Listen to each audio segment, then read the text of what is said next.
Good Thursday afternoon, guys. My name is Jerry Miller, and welcome to the I Love CVille Show. Thank you kindly for joining us. We are live in Charlottesville, across the Commonwealth, the country, and the world on the I Love CVille Network. Ting Fiber Internet, the crazy fast internet behind the I Love CVille Network, and many fantastic partners make the program and the network possible. Folks like Scott Wagner of Scott Wagner Integrated Medicine. Who's got your back? Dr. Wagner and his team at Scott Wagner Integrated Medicine, changing people's lives. Of course, David and his team at Skooma Boutique Dispensary, fantastic partner of the show, right next to Rapture on the downtown mall, Skooma Boutique Dispensary. Today's show excites the hell out of me, and why it does is we have a gentleman who was a visionary, who undoubtedly saw something happening before everyone else did, and that is the booming popularity of pickleball. While we were playing tennis, while we were playing squash, while we were immersed like me in racquetball, there's a paddle sport that is tennis meets ping pong or table tennis, and it just started exploding on the scene. And the name of that sport is pickleball. It started with an older demographic of players, and very quickly that older demographic started spreading the word. Now, millennials and younger are gravitating to the sport in droves. And as many times as you will see maybe your parents, your grandparents playing, you'll see teenagers, 20-somethings, and young professionals playing as well. Cannot wait for you guys to spend 15 or 20 minutes with a guy who is A-plus people. Judah Wickhauer, let's go with the studio camera first. And let's welcome the quite dapper this afternoon, Jason Grigg. Sans hat, a button-down polo. I know, right? This is not me, right? Normally it's like a coach in a hat. It's like, I don't know, right? It's totally different. We change clothes. I know. So Jerry, first of all, thank you for having me on the show. Absolutely. This is super exciting. I've been on a couple other ones, right? Yes. And everything was Zoom, and today was in person. So I figured I was, dress up for the occasion. Why not? He looks good. Kevin Mulligan giving you some props. Welcome to the program. If you want to give this guy some props, just put the comments, the props, the questions in the feed, and we will relay it live on air. All right, Jason Grigg, the show is yours. Introduce yourself to the few in the community who do not know you. Well, that was the big question for me. As we were talking about being out of Greencroft, and we're going to have an open house this weekend, and it's going to be amazing if there's nobody in that facility that day that I do not know, because I do know pretty much everyone in this community. I've been here a long time.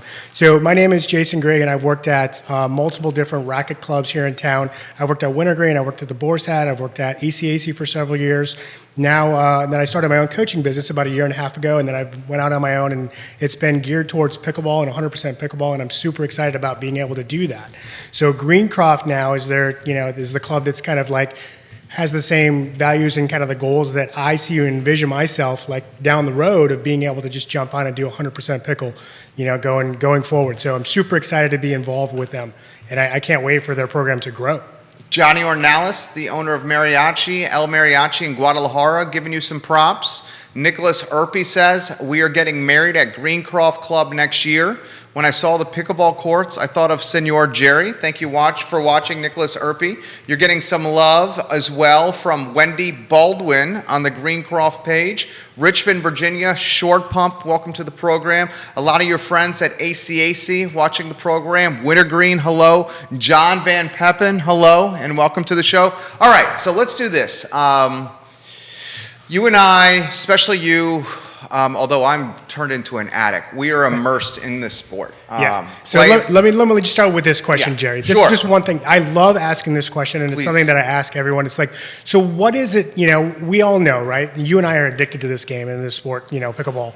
And, what is it for you, like the number one thing? I know for a lot of people, it's there's usually one thing and specifically, but what is it for you that makes pickleball so addictive? Do you great have question. one thing? So I actually think about this often. So I love to compete. Yes. I love chasing the juice. Yes. I know you love to compete as well. Yep. The beautiful thing about pickleball is it's easy to pick up. You don't have to be an incredible athlete to play this sport.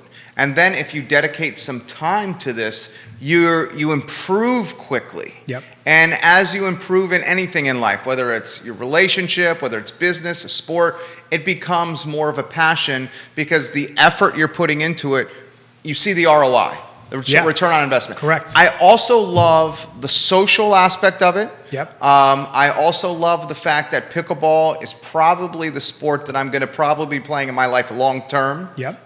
It's not super physical on the body, although shot making is there. The competitive juice is there. Yep. That lateral quickness that I have can be utilized in this sport. I mean, how about you? What is it that you love? That's a good question. You know, I think it varies a little bit from, I don't know, even like as I get better and better. But I mean, I think one of the big things is that you can expose this sport to anybody, right? So you don't need to necessarily, like you were saying, like you don't necessarily have to have a whole bunch of skills in order to have success, right? So you can have a group of people and you can say, okay, we're going to play pickleball, and you can see instant success right away, and they can have so much fun doing it, and they can just improve. So as a coach, right, for me, like being able to kind of see that immediate improvement, I love being able to do that.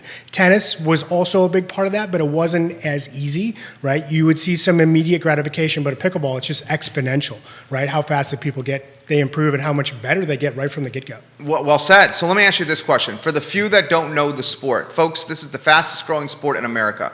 What exactly or how would you describe pickleball to somebody? So for me, I would describe it a little bit more like, because I played a lot of table tennis, and the first time I actually played pickleball, I thought it was like a bigger version of table tennis, right? And I think it's a little bit different for each person, but I would describe it as a sport that it's played with a paddle, right? That you play with a plastic ball, and you allow yourself to play on a little bit smaller court than like a tennis court, or a bigger court than like a table tennis, like you would say. And I think it's one of those where it's more about you just have to get them out there, and once you get a paddle in someone's hand, they're immediately hooked right away. I mean, I concur. How about put in perspective the booming nature of what's happening here? Yeah. So, I mean, if the listeners and, the viewers don't know, I mean, pickleball definitely is the #1 growing sport for sure. And the demographics were showing for the longest time, like you said, it was everywhere. Most of the people were over 40, maybe 50 years old. It was looking at that piece of it. They were looking for activity, and they were trying to be social, and pickle really fit that niche. And now if you're looking at all the numbers, like UVA is getting involved, they have a club team, right? I mean, it's the demographic is definitely skewing now, definitely towards high school, college, right? 20-year-olds, millennials, and they're all getting in, and because they just love the sport, and it's an addiction. And it's social. And it's super social. Yeah, you can go out and have a cocktail, have a beer, right, and run around, and the games are so fast, right? So the games are quick. That's another thing that I really like about it. So you can get out there and you can hit a few balls and you can have fun, and you really feel like, okay, I'm really intensely involved, but the game's going to be done in 5 minutes, and then you social and you rotate around. It's great. Well said. Okay, we'll get to comments, guys. Comments coming in on Twitter, Instagram, LinkedIn, YouTube. I'm getting pinged on Spotify and iTunes. If you want to give this man some props, please put it in the feed. Katie Kirby, hello. Welcome to the program. Kelly Johnston, hello, and welcome to the program. Saw you yesterday, Kelly Johnston. Al Sineski, giving you some props right now. Al says Jason is a fabulous ambassador of the sport of pickleball. Dude, you are. So I've played with you a handful of times. You are very much able to assess a lot of things immediately. A, is the person I'm playing alongside or the people I'm playing across the net, are they alpha competitors, and do they want a game that's going to be, competitive? Yeah. Do they want to bring it? Yeah. Or are they new to the sport? Right. And then you adjust what you're doing based on who you're playing alongside or who you're playing against.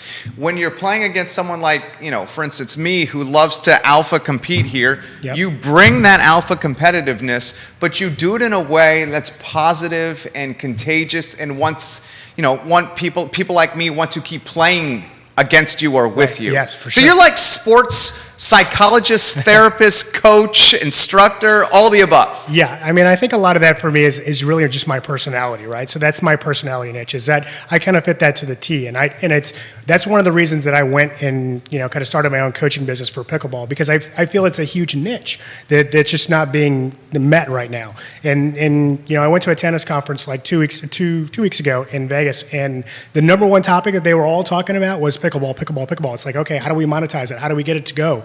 right? And I think the big part of it is it comes from coaching, right? And what you do is you actually show people why they need to be or what the, how they can improve with the coaching piece of it. I think that really, really helps. And I think that's one of the big things that we're going to start seeing all over the places. We're going to see people like me that have a lot of coaching experience coming into pickleball and being able to kind of grow programs. And that's one of the greatest things that I think about Greencroft is it's I can start with that program from the ground up and grow it from there, and we'll just see how it goes. We get 300, 400 members that come out there. They all want to do this, and we get buy-in from the membership and what they want to do and where they want to see this program go, and it's like we're going to create that, and I think that's an awesome thing to do. Johnny Ornalis says, I'm going to have to find some time to try pickleball and play against Jason Grigg. I highly recommend this. I want to do, and we're going to highlight Greencroft Club. Mr. Van Peppen, thank you for sharing the show. We appreciate that. We'll get to these comments on LinkedIn, Instagram, and iTunes and Apple Podcasts here in a matter of moments. Walk us through the flip book of launching a business. So you go through, in a lot of ways, one of the pinnacle professions working for ACAC. Yep. It's the director of racket sports. Right. And you're like, peace, I'm out. Yep. Leaving on good terms here, but I Yep. want to start my own business. Was that a difficult choice? Yes, of course it's a difficult choice, right? I mean, I think for anyone, that's got a full-time job, right, for you to then go out and decide that you're going to do something on your own, that's a huge, right? It's a massive choice. So there was a lot of discussion with my wife, and we talked about it a lot. It's about, where do we want to see ourselves, down the road? And I really felt like it was time for me to step aside from where I was there. So it was a huge choice for me to make that decision. But, after talking to some of my colleagues about it, and I started looking at it, and it was like, okay, now I just not limit myself to ACAC, for example. Now I can open myself up to the entire community and then beyond. So it worked out really, really well. Laura is saying this: Jason has a calm demeanor that works well with folks that are new to the sport. He is a fantastic coach instructor. I've seen and played against him many times at Piedmont in Penn Park. Well, thank you for watching the program right there. If you want kind words to relay to Jason, please put them in the feed. Let's talk Greencroft. Greencroft Club has got a grand opening on Saturday. Judah, if you could go to the Greencroft Club Facebook page and check out their events. They have a fantastic rendering of what the 8 pickleball courts look like with the platform, tennis court next to it. If we could get that on screen, please, Judah Wickhauer. All right, the show is yours, Jason Grigg. What's going down? So they are finishing up everything today, right? So they're painting the lines on the courts today, right? If you actually go out there and check out the courts today at Greencroft, you're going to see that facility looks amazing. So when you guys show up on Saturday, so we're going to have an open house on Saturday from 11 to 3, come out, right? And it's open to everyone from the community to come out and try the courts out and just kind of see what we're going to offer over there and kind of check out the facility itself. And it's one of those things that you and I know also that, as you start playing on dedicated courts, right, you don't want to go back to setting up your courts and lugging your courts around and lugging your net around and lugging all your equipment around. And it's going to be a huge, huge advantage to be able to have this facility with dedicated courts because it's just going to become the normal, right? And that piece of it out there, I think, is going to be so amazing. I love that whole idea of them having 8 permanent dedicated pickleball courts.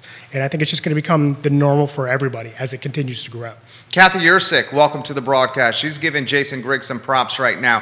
This is an interesting question for Brian, who's watching in Short Pump. Brian, are you a member of ACAC Short Pump? I recognize the name. Give me a thumbs up or put a comment in if you are there.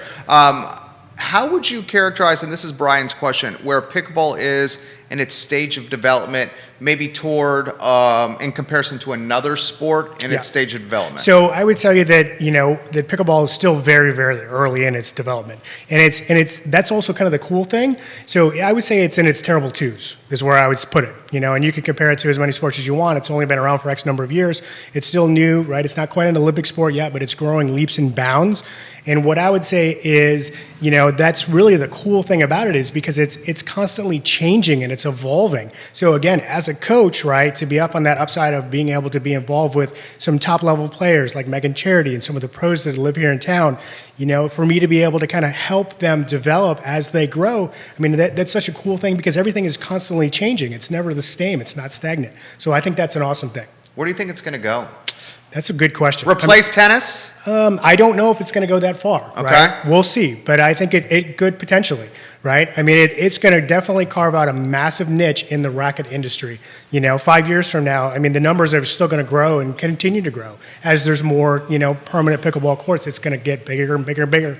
And that's what's going to happen. Offer some insight into the value proposition of permanent courts versus temporary courts. You've touched on this already. First of all, the temporary net is not light. No, it's not. It's very heavy and it's cumbersome to set up, correct? Right. It's cumbersome to set up. Yeah. Oftentimes playing with temporary nets, lines for pickleball that were kind of integrated into tennis courts that are darker and hard to see out of bounds. Correct, yeah. Show's yours on that. So, I mean, this is my feeling. I think for a lot of, again, I was at a tennis conference like 2 weeks ago, and this is what a lot of the clubs are trying to figure out.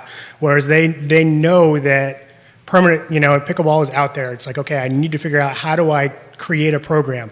And I would say that if you don't have anything available and all you have is tennis courts, right, then you have to use what you have available. So setting those up and maybe taping some of the lines or, having some of those dedicated, courts that or nets that aren't permanent that you can set up and use. But as you improve your program and you get new members, I think the idea of putting in dedicated courts is not out of the question at all, because it's what's going to become the normal. And the thing that I always say is that, can you imagine if you're a tennis player, right, and you had to lug your net around, right? I mean, that would never happen, right? So the same thing is going to happen with pickleball too. It's going to get to the point where the pickleball players are going to be coming into Charlottesville and be like, okay, where are the dedicated courts? And that's where I'm going to go play. I'm not going to go play in the tennis court. Let's talk Greencroft Club.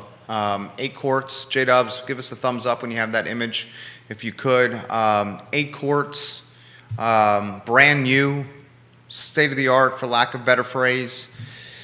What happened there? How did we get to this point? Well, I mean, I think they were at a point at the club, right, where they were trying to grow and they were trying to figure out ways to, try to expand the club itself. And they had 3 permanent pickleball or 3 tennis courts that were there that haven't been resurfaced in a long time. And they were in pretty bad shape. And they were just like, okay, where, what do we do? Do we invest the money back into resurfacing this and doing this in tennis? And then they brought a couple of people in to talk to their board about it.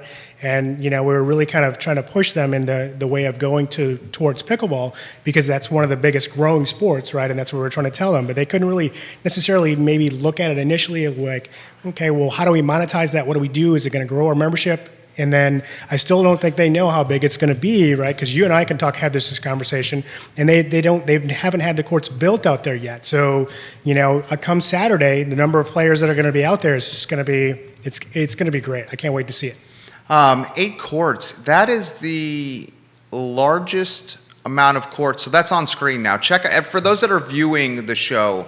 Many listen to the show on iTunes or Apple Podcasts in their car. Look at the screen now. This is a rendering of Greencroft Club. There's 8 courts. There you see the pool and the platform tennis court next to it. 8 courts is a lot of ways the epicenter. It is. It's going to be the biggest one here in town. I know that there are, they put in Darden. They put in 6 courts over there. And I know that Boar put in 6 courts over there too. Mm-hmm. The one thing that Greencroft's going to have, right, they're going to have more courts, and they're going to have the posts put in the ground. So they're going to have permanent nets in the ground, which is going to be different than both of those locations. And again, that's going to become the normal as there becomes more and more dedicated courts. So Boar's got the permanent nets now. So they have the nets, but it's the same ones that are over at Darden Tao. Okay. Which is the ones that, I mean, technically they're permanent, but they're not the posts in the ground. Oh, got it. Got it. That is true. He's right on that. What do you see this if how's Greencroft going to monetize this? What's the plan for membership, and what could be potentially stage 2?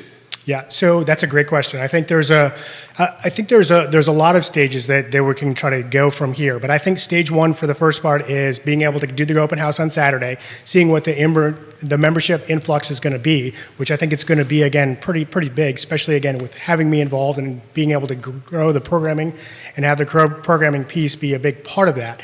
But I think if we get a big influx of numbers and we feel like, okay, those 8 pickleball courts aren't satisfying the needs of the membership that we have, right? We've got room to put in 8 more maybe in the springtime, right? Or in the summer of next year. So the turnaround for putting in 8 more courts is only a couple months. So they have the land, that's amazing. They're dedicated, right? So that piece of it, again, that's what drew me to them, for sure. So in a lot of ways, what they are doing is kind of like the entrepreneurial adventure that you pursued with your coaching business. Correct. Yes. Robert Grigg, kin to you, family? Yep. Who's Robert? He's my brother. Or my cousin, sorry. He's your cousin, and he's giving you some props. Nice. Where's Robert watching? Probably in Michigan. Okay. Welcome, Robert from Michigan. Judy Weiler. Yep. She's my aunt. Your aunt is giving you some props right now. Grayson is watching in Crozet. He says, how can we find out more about joining and membership and events that are going to be planned for the public? That's a good question. That is a good question. So we have an online reservation system that we're still building out a little bit that's going to be available for the memberships that we have currently that we're going to start on this weekend. And then I think the best thing that they can do is either look at the Greencroft Facebook page would be one, because the events will be in there, or number two would be to go to the Greencroft website as well. And we'll have links of everything in there going forward. So 8 courts, Jason Grigg there. Are you going to be holding some of your instructional seminars for groups, or is it one-on-one solely?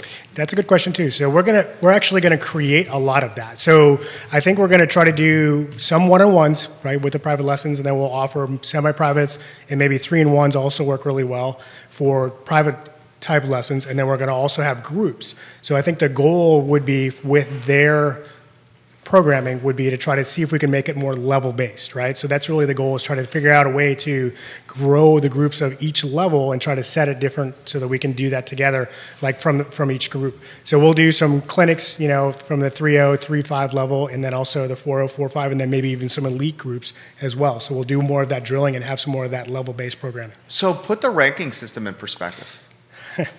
Yeah, so I mean, the pickleball ranking system, I think, is one of those things where... It's challenging because it's so new. It's very challenging, and that's where the terrible two part of pickleball comes into play, where it's got some room to work. So, and I think this is one of the big things, especially here in Charlottesville, it's just sheer numbers, right? So if we have 500 pickleball players in Charlottesville and you go down to Richmond, right, and you're a level here in Charlottesville and you go down and you start playing against the 5,000 people that are now in Richmond are those at the same accurate? level. No, but I'm just saying that there's 500 Charlottesville pickleball players, right? So you say, okay, I'm a 4.0 in Charlottesville, and then I go down to Richmond and now I'm playing a 4.0 from Richmond and there's 5,000 of them down there, right? The level is going to be really skewed.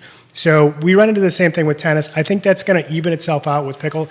And I think the thing with pickle is the more players we get playing, right? So now we take the 500 and now we have, maybe 2,000 pickleball players in Charlottesville. And that just helps graduate that level a little bit better. Because he's basically saying as you get more players, there's more parity, there's more depth and competition. Correct. And if there's more depth and competition, people are going to get better because they have more options to play. Correct. One of the challenges that I'm seeing here as you progress to a certain level, there's frankly now, I would say 15 to 25 in the Charlottesville, Central Virginia area that are probably in that 4-5 plus range. You think that's fair? Yeah, I think that's fair. Yeah, but I think that's going to change too, right? Again, I think as we continue to grow and as we get, that demographic of getting more 20-year-olds in, right? So you start getting some of the college kids that, maybe even players that have played on UVA, right? Or play club tennis, and now all of a sudden they start to play pickleball, and it's like, oof, they immediately are already at a 4.0 level. So once they get some of the skill, right, they just elevate that level as it goes forward. I was having this conversation literally this morning with Caleb and Leah Dowies, and we were talking about, I've been playing recently with some of the squash guys from UVA who've just been messing around playing pickleball, the guys and gals. And dude, these people are nasty. They just have racket skills. They totally already do, right? And it translates, and it's different, right? So and that's one of the things where it's like, so you have the skills from either squash, it's different than a good tennis player, right? So the pieces that they're going to bring to pickleball, right, is just going to, and that's how it elevates, right? The whole game elevates, and it changes depending on, again, who you're playing against or what you're doing. That is 100% true. So they were hitting shots and having spin on the ball that I hadn't seen before, and they're like, oh, that's common from squash. I've heard from my background with racquetball that I was hitting some shots that folks hadn't seen that were common in racquetball, and same with tennis. So you're basically saying is all these different, and that's a really good point. So all these different players who may not have started initially with this sport because it's so new, as they bring elements of their primary racket or paddle sport to this brand new sport, then those new elements are going to make everyone better because it's going to be introducing new shots that people have never seen before. That's correct. That's exactly right. And it's just going to elevate the game, and that's a big part of just pickleball in general. Right? It's like it's so new that it, even at the top level they keep pushing the boundaries and pushing the boundaries. And we'll see like they're talking about changing some rules and doing some different things. Like what? Well, I mean, they did some things last year where they allowed people to have a drop serve and to spin the ball, right? So that they're trying to figure out if they want to do that. They're also, the big topic of discussion is rally scoring. So they're talking about having rally scoring being a regular piece in professional pickleball, which I think that would really change the game. Big right? time. I mean, tell folks what rally scoring means. So for most people, again, it's volleyball. Yes. So you score a point every time you win a point. Generally in pickleball, you only score points when you are serving. Right, so they did make that change, I think, even at professional volleyball at one point because they were trying to make it more, optimal for television, right? So going forward, and I think that's what they're looking at is like if they want to think about curving in a way that it's going to make it better for ESPN to pick up more professional pickleball. Like a 30-minute block. Yes, right, and try to keep it going to where it would go. So some games, if you don't know, like with pickleball, can take a long time. Right, because you're only scoring points, and it's designed to actually be very difficult to win points in pickle because you're only winning points when you're serving. So the rally scoring would be that every time you win a point, whether you're receiving or serving, you would score a point, and you play games to 11. So the games could be very fast. Do you like the rally scoring idea? I'm not crazy about that. I mean, I don't know. Honestly, I don't know. I haven't done it enough really to think one way or the other. But I think for most people that are really love pickleball and love that element of the, where it is right now, I think it would be a big change. We got some diehards watching the program. So let's get to some of the comments from the diehards watching the show. First, we'll acknowledge some of the folks that are giving you props. Caleb Jordan Sakel, watching the program and giving you some props on the show. So this question is coming in from Short Pump. So you have some influence over at ACAC Short Pump here. Alexa Beal, also welcome to the program. Ask Jason what he thinks of some of the pros that are now doing these spin serves. It seems to be a new integration to the sport that is not great because the serve shouldn't have such a great influence on the game as it's having with some of the pros spinning the ball. Yeah, and I think that's a great point. But I think there's one of these things where if they're going to allow it at that professional level, right, I think that's how the game changes, right? And it grows as we go. And I don't know if they're going to allow that for next year. I think it was kind of an experiment this year to see how that was going to work. But I would say that the serve, and for most of us that play pickleball, a lot of us all play doubles. But if you're going to play at that higher level and you're going to play singles, that serve is so important, and it requires, there's a piece that you need to take more risk when you're serving, when you're playing singles. So having that ability to have more spin on the ball and to do different things, I think it just makes that singles play a little bit more effective. Max Moore, welcome to the broadcast. So do you like the spin serve? I like the spin serve, yeah. Yeah? I like the creativity of it, and I think I also like where it takes the game, right? It changes things, right? It's something different. I don't know if that's good or bad, but I think it's good. I think overall, yeah. So put in perspective the spin serve and help me with this. You can utilize your other hand, in particular the fingers on the hand that's holding the ball. Correct. To spin it off your fingers, and then the pros are utilizing that spin that's being created pre-serve and then using their paddle to hit the ball while it's spinning. So once the paddle hits the ball while it's spinning and it's going to the return of server, it's bouncing super funky. Is that? Yeah. So, and I think there's a couple pros that have been doing that for a long time. But yes, I think the gist is that they're trying to spin the ball a certain direction. And generally I think some of them go right and left, so they change the variable up a little bit. But most of them, I think, just go forward, and they get the ball spinning forward, and then they accelerate that spin with their paddle. So it just makes the serve, allows them to hit the ball harder, and it allows the spin then to kind of push more through the court and the ball to stay lower. So a question's coming in from Wintergreen Resort from Spencer and said, bring up the fact that pickleball can be played with both men and women and the advantage a man may have in some other sports due to physicalities do not necessarily convey in pickleball. That's true. So, and I think that's one of the big things just with pickleball in general. It's a big neutralizer, right? The game, the sport itself is a big neutralizer. So you can allow, like you can have like husband and wife and kids, the whole family. You can go out and you can play, right? And you can all have fun because the game neutralizes all that skill. I got a picture coming in from John Van Pempet literally as we speak here, Judah. So I'm going to, thank you for sending me this, John. I'm going to forward you this photo. This is live programming at its finest to your Facebook Messenger inbox. And if you can get that on screen, that would be fantastic. That is in your Facebook Messenger inbox. Thank you, Judah Wickhauer. So throw this to you. How can the Pro Tour continue to grow from where it's at now? I'm watching most of the matches on Facebook. I do get I stream TV just like everybody else, and it's starting to kind of like infiltrate streaming networks. Yeah, and I would tell you, Jerry, that this is one of the things when I started trying to find like pro pickleball, just matches in general, right, and watch pro events. It's not easy to find. Right? It's not like, okay, I can simply do this. You actually have to subscribe to, the PPA or, the other, so you have to really search and you have to find different things, and it's not easy. So I think it's a goal that I think that they need to make simpler, and I think it's a combination of maybe like signing some contracts with ESPN and some of the other bigger companies, right? NBC, of having it more on kind of prime time, if you will. So I think that piece of it, of having more primetime pro pickleball, I think is where it's going to go eventually. And I think when they do that, I think it's going to just keep pushing the sport going forward. Let's give some love to arguably the best player in the area, in Meg Charity.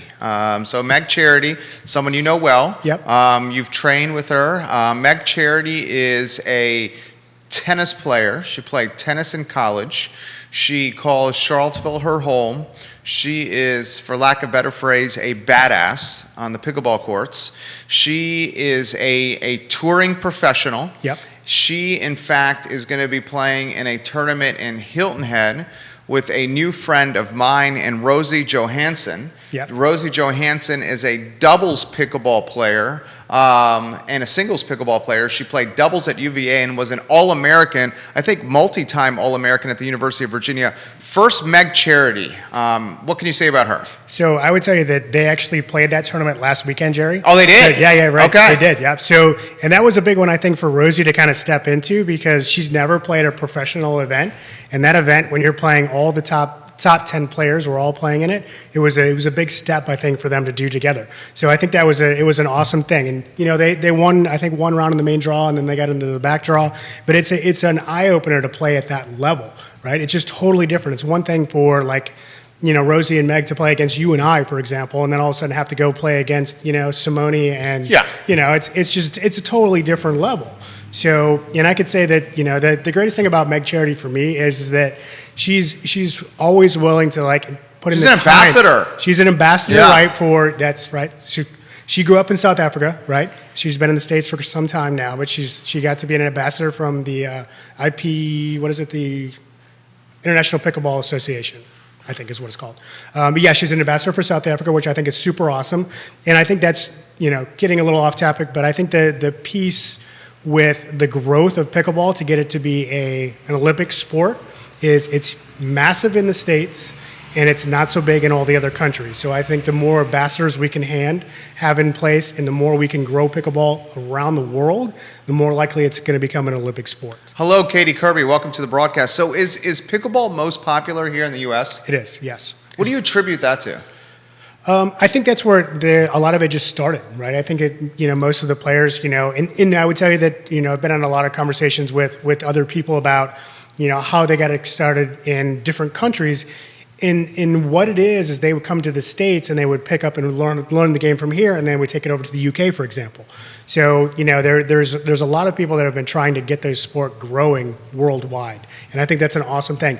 But I think it's just one of those things where it's been popular here in the Virginia, well, I should say in the States for quite some time. So Jason Grigg is on fire right now, guys, on the show. We'll get to your comments, your props, your praise here for Coach Jason Grigg. Put him in the feed. Judah Wickhauer, our director, if you could rotate the rendering photo from Greencroft Club on screen first, and then the picture of what the courts look like currently, that would be fantastic. Let's get those on screen. Do they have lines on? Let's see, I got them right here. So we're doing this on the fly. Yeah, let me see. I want to see. John Van Peppen, they have the center court line. Nice. Not the kitchen lines yet, but the center court line is on there right now. They look good, John. They look really good, dude. I'm excited to see them on Saturday as well. All right, so comments coming in here. This is coming in from Jonathan. Guys, who's your favorite pickleball player and why? Good question. You want to go first? Well, I would say, from my standpoint, it's got to be Meg Charity, right? Meg Charity is right up there. She's got to be for sure. Smart man. Smart man. How about favorite male pickleball pro? Well, this is a good one. I get this a lot, and everyone could say Ben Johns, right? But I think I like his brother, right? I think Colin is amazing. Yeah. He's an amazing athlete, and he's been around the sport for some time, and I think it's great. So my favorite is Tyson Mcguffin. Mm-hmm. I like Tyson Mcguffin because he doesn't have a lot of the physical advantages of some of these other guys. I mean, he's not super tall. Yep. He's not super long. Right. The guy is just a beast and a hard worker and a hustler, and he plays with a lot of grit. Yep. Meg Charity, I'm going to give you my favorite female pickleball player as well. I think you're awesome, Meg Charity. Rosie, you're my second favorite pickleball pro. That's I love right. you too, Rosie. How about this? Ben Johns coming into the sport at literally the right time. Yeah. Well, I mean, I think he'd been in around the sport for quite some time, but I think he was, right? He'd been playing even at the professional level, even before. So I don't know. I'd have to see what how long he's been playing pro pickleball, but it's probably been almost 6 or 7 years now. So, in the sport at the professional level has come a long ways, and I would say the last 2 years, but it's still got a long ways to go, right? For a lot of those pro players to make a lot of money. How about the props for the better half here? Launching a business ain't easy. Nope. 13 and a half years in myself. Yeah. You are a year and a half? What's that? Year and a half into the business? How long? A year and a half, yes. Yeah, year and a half. So congratulations. Thank you. A year and a half, you passed the 1 year marker. Yeah. How about props to the family and the better half for the support? Yeah, I mean, I think because you're away from them a lot. I am, right? Yeah. That's part of my job, right? And even during the pandemic, it was so hard because the challenge was, like, again, when I started and when I was growing this business and being out there and being involved, right? I'm such a social person, right? For me, like to be locked up and be stuck inside, it's like I can be miserable after a little while. It's like, okay, just get out of the house. But I think that was a big part of it for me. It's like I got that social component, right, through all of the people that I was playing pickleball with and coaching and doing that. And, unfortunately, my wife was stuck at home and she's still stuck at home working, which is, it can be tedious. So thank you so much for that. And I know my daughter, Alyssa, she'll be watching at some point, but she's a sweetheart too. Dan Gooch Gonzalez watching. Nice. Dan Gooch Gonzalez. I used to play against Jason in high school, tennis. He's a great guy. Glad to see he's doing well. He's got a little bit of a zinger he wants to throw at you that he's saying he's undefeated against you in tennis. That's Why don't true. you zing him back? Is that true? That is true. That is true. Yeah. Where's Dan? I don't know how many times we've actually played tennis, right? But it was always an epic battle, right? There was, it was one of those things where every time we would play, we'd be the first court to go on and the last court to finish. It would be hours and hours and hours of a battle. So where did you play tennis in college? In Fair State University. So it's on the east side. So they have a program called Professional Tennis Management there at the college. And I learned about this actually when I was probably in ninth grade. And I learned about a tennis camp that they were having at Fair State. And I went there for a tennis camp and I learned about this program called Professional Tennis Management. And I was like, oh my goodness, I can actually be a tennis pro the rest of my life. I was like, this is for me. I'm in. Man, I am jealous. I am so jealous. So here's a good point. And thank you, Kelsey, for keeping us on our P's and Q's. Kelsey said, gentlemen, great interview. You've gone most of this interview without asking about the pandemic's impact on pickleball. I would say it's quite positive, and I echo what she's saying. And we're not marginalizing COVID by any means. COVID is not great. COVID sucks. We'll cut to the chase. But COVID's been great for pickleball. Well, I think so, and it's been great for tennis too. I mean, I think it's and golf, right? I mean, for sure. I mean, golf is one of those sports that was definitely on on the dying end. And, I think COVID has rejuvenated for sure golf and tennis and pickle for that matter. So pickleball definitely, I think capitalize on that because people are looking for activity at home in their driveway. And that's something that you can do as a family is you can set up a pickleball net and you can go play, and have fun. What it hasn't been good for, one of my favorite sports is racquetball. Yeah, and a racquetball and squash too, both, right? Dude. Anything that's indoors, It's in a box. Yeah, it's not looking good for either one of those sports. And I would say that, in the industry is tough, right? Because like at ACAC, it's like, okay, well, they're constantly looking at, this racquetball court that's taking up X number, X, Y, and Z. And it's like, I could put 17 spin bikes in there, right? And it's a huge member benefit. And that space is, really underutilized, put it that way. We think about the racquetball players, think about that quite a bit. Jason, dude, a lot of people are saying you're a fabulous ambassador to the sport of pickleball. So let's follow up with this, and then we'll get you out of here in a couple more questions. How can we sign up for classes with Jason Grigg? So what I would tell you is that to start with, you could do two things. One is you can go to my website, right, which is JG Pickleball. So you can go to JG Pickleball and you can contact me that way if you want to reach out to me that way, or you can email me at jasongrigg1@gmail.com, which is another way to actually reach out to me. The other option, right, going forward, starting on Saturdays, I'm going to be having all of my classes, all my pickleball stuff is going to be out at Greencroft. So that's another way that you can reach out to me as well. So another good question here, and this is from. Is it Wendy Sherling? She says, there are a lot of paddles out there to purchase. I started with an Amazon paddle, and I quickly realized this was not the way to go. Can Jason recommend, and I'll go long here so we get that fantastic smile right there from Judah Wickower and Jason here on camera. Wendy wants to know, can you recommend a paddle and brand for me as I've improved my game? Yeah, this is a challenging question, I think, for a lot of people. And it's because there's just so much out there. For most people, in tennis, there's certain brands out there too, but in pickle, there's thousands of paddles out there. And, for people that don't necessarily know how to navigate that, I think it's a challenge. But I think there are a couple, what I would tell you is if you can get your hands on a demo, right? Getting your hands on a demo paddle is the way to go before you actually spend the money on actually purchasing the paddle, right? Personally, I use Onyx. I like Onyx. It's really well. I think Selkirk is a good company. There's all Paddle Tech. There's tons of great companies that are out there. But what I would tell you is see if you can try to get a demo paddle. And there's people out there where you can get them. I think they do it. Is it Pickleball Channel or Pickleball Savings? I think does it as well. I think there's a couple of websites that allow you to have like a demo program where they can do that. We will have paddles out at Glenmore, right? Glenmore at Greencroft. Or Greencroft, sorry. Yeah. So at Greencroft, right, we'll have paddles out there of a couple different paddle companies. So we'll have demos that you can try either on Saturday if you want to come out for the open house, or taking any lessons or any classes out there. We'll definitely have some paddles for you to use. Catherine D'Souza giving you some props. She says, congratulations. Thank you for watching, Catherine. So Lou at the tennis shop has got paddles that you can demo. I think it's $5 a paddle for a day. And dude, I completely agree with them.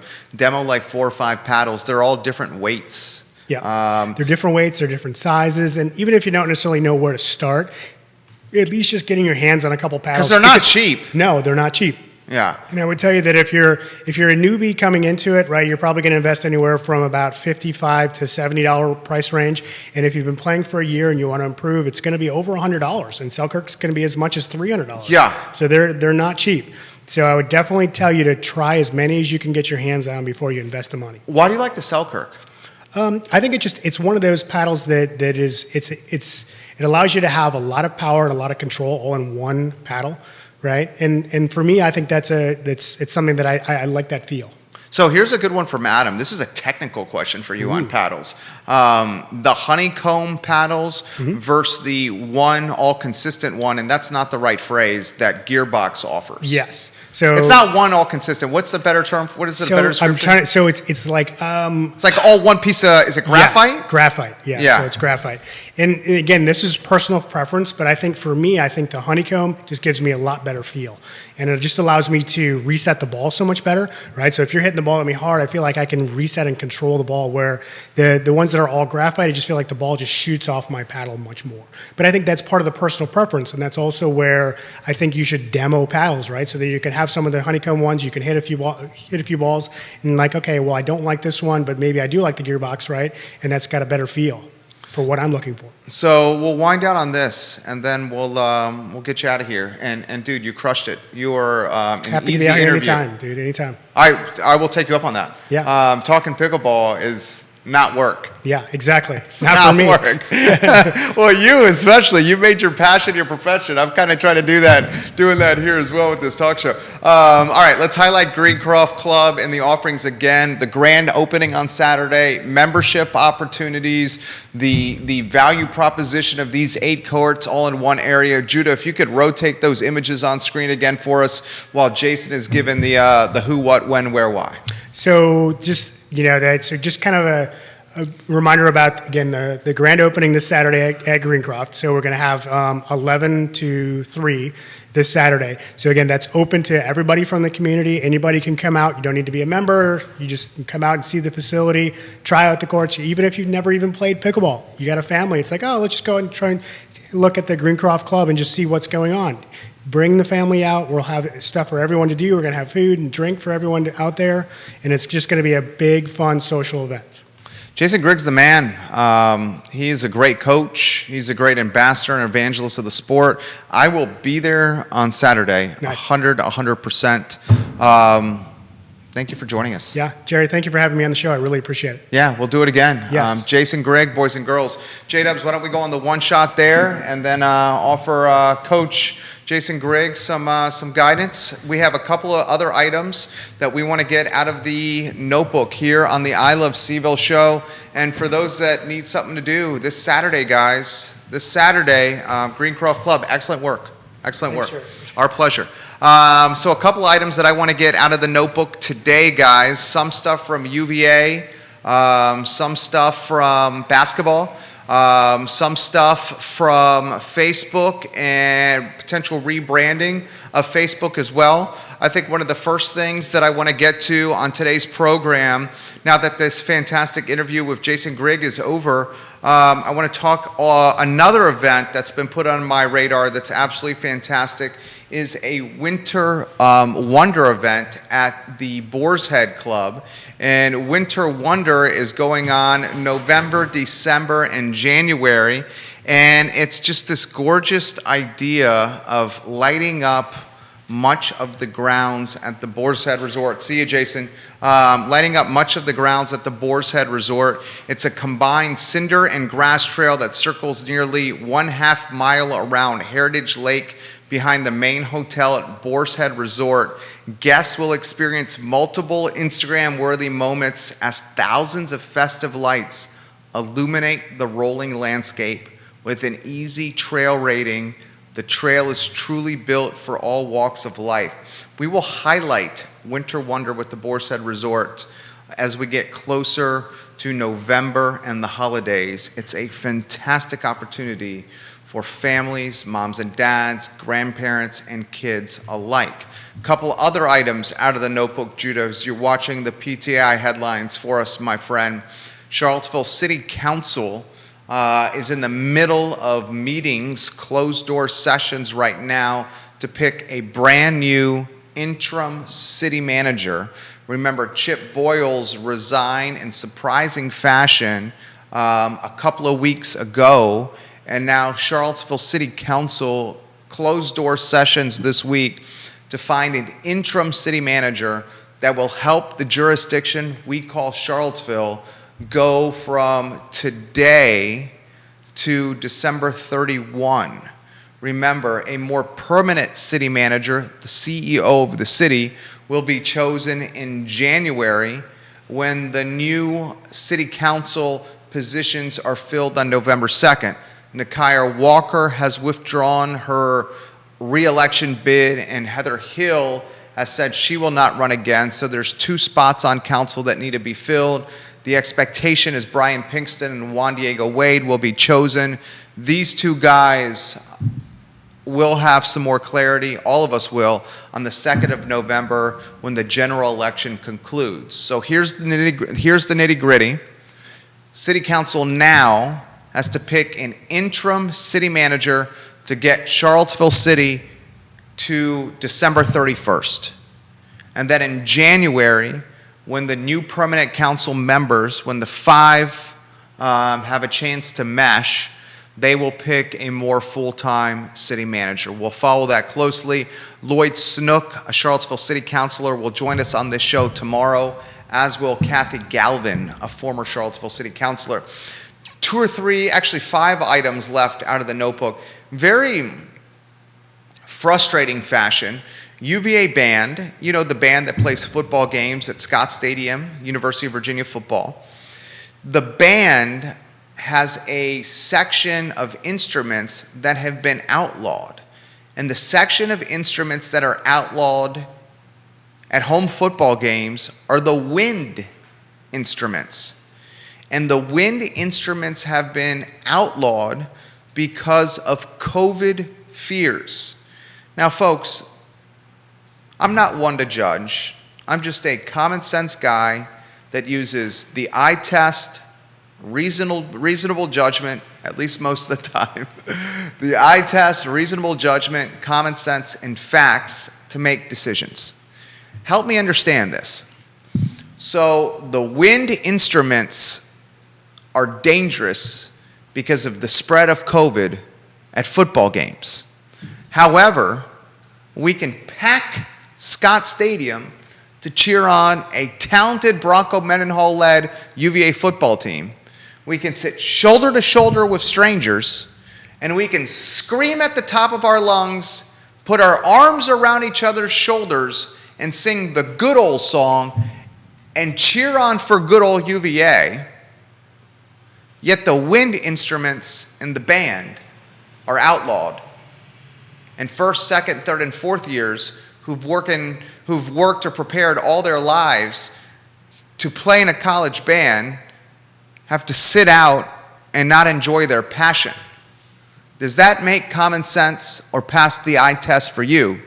It's okay to spend money, buy tickets, buy hot dogs, popcorns, and Pepsis, put your arm around a stranger sitting next to you, as long as UVA gets that dollar.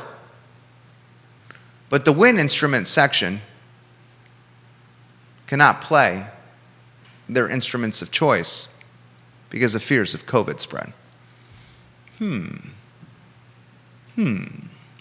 Next topic on the I Love CVille show.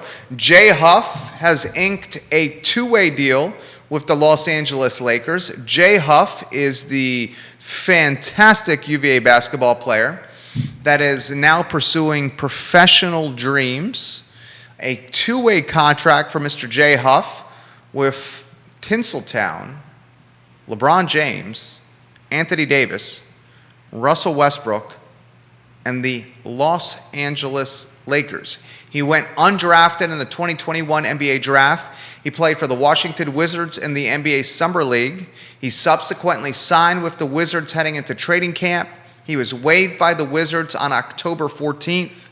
He seemed to be headed to the G League. Instead, the Lakers signed him to a 2-way contract, an opportunity to potentially get some NBA playing time. I have some sad news to report. Mamadi Diakite, one of the heroes in the national championship run for Tony Bennett and the Virginia men's basketball team, he unfortunately has been cut by the Oklahoma City Thunder.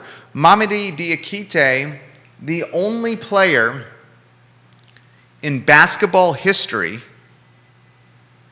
to win a college championship, a G League championship, and an NBA championship. I'll give you that stat again. Mamadi Diakite, the only player in basketball history to win a college championship, UVA, a G League championship, and an NBA championship with the Milwaukee Bucks. He was cut by the Bucks after they won the title He signed a contract with Oklahoma City Thunder. Unfortunately, a hip injury has led to Diakite getting cut by the Oklahoma City Thunder, and now we are left wondering if Diakite's future is across the pond in Europe playing overseas hoops. 2 other items out of the notebook, 3 other in fact, 1 more from college basketball. I don't know if you're following this closely, but college athletes now have the opportunity to profit from their naming rights, their image rights, and their likeness rights. Basically, college athletes can be endorsers for products. Well, let me tell you a crazy story here. An 18-year-old for the Kentucky men's basketball team. An 18-year-old for the Kentucky men's basketball team. This guy has yet to play a basketball game for John Calipari. Not even one. Yes, he's a highly touted recruit. Yes, he's projected to be one and done, 1 season in Lexington for the Wildcats, and then enter his name in the NBA draft where he's going to likely be a lottery pick. This guy's name is Ty Washington. He signed a deal with a Porsche dealership in Louisville, Kentucky. And this Porsche dealership gave Ty Washington an $80,000 Porsche Cayenne SUV. You got an 18-year-old who has yet to play a college basketball game that was just handed the keys to an 80K, 80 smackaroos Porsche Cayenne SUV. He's going to be driving around the University of Kentucky on 22-inch rims, bumping some bass, windows down, seat laid back, chilling like a villain in an $80,000 Porsche Cayenne SUV, and it's completely above board and legal and within the rules. Props and kudos to him. All right, 2 other items out of the notebook. This from Fortune 100 companies. If you're not following closely, PayPal, I own PayPal, one of the positions in my portfolio. It's a fantastic one. PayPal also owns Venmo. PayPal is now close to buying the social media platform Pinterest. Will we see an integration of PayPal and Pinterest? I think so. PayPal and Pinterest, I think, would make an excellent marriage. PayPal has got serious dollars and is revolutionizing how we purchase things online. They are discussing acquiring Pinterest at a potential price of $70 a share, which would value Pinterest at $39 billion. $39 billion. And lastly, I talked earlier this week on how Facebook, the social media giant, will recapture trust from users who are concerned about privacy concerns. Well, the speculation is Facebook, also in my portfolio. I have a position in that company. Facebook is considering a rebranding effort. As early as next week, we may see Facebook rebrand its name. Remember, Facebook owns WhatsApp and Instagram, and it's just one of the frightening companies with what they can do with data. I mean, Facebook and Google and Apple and Amazon, if those companies and those big businesses and big brands, if they had nefarious intentions, good night. Zuckerberg could take over the world if he wanted to. That's the program. It's the I Love CVille Show. Kathy Galvin and Lloyd Snook on the program tomorrow. Stephen Davis, the president of the Community Investment Collaborative, on the program on Monday. We have Bobby Chabra, Dr. Bobby Chabra on the program next Thursday. We are red hot on the I Love CVille Network, where we have over 25 hours a week of live programming. No other network or media outlet in this town is bringing you 25 hours of live and local programming, and we're doing it on every social media platform known to mankind, on smartphones that are in our hands 24/7, 365. For Jason Grigg and Judah Wickower, my name is Jerry Miller, and this the I Love CVille Show. Have a good afternoon.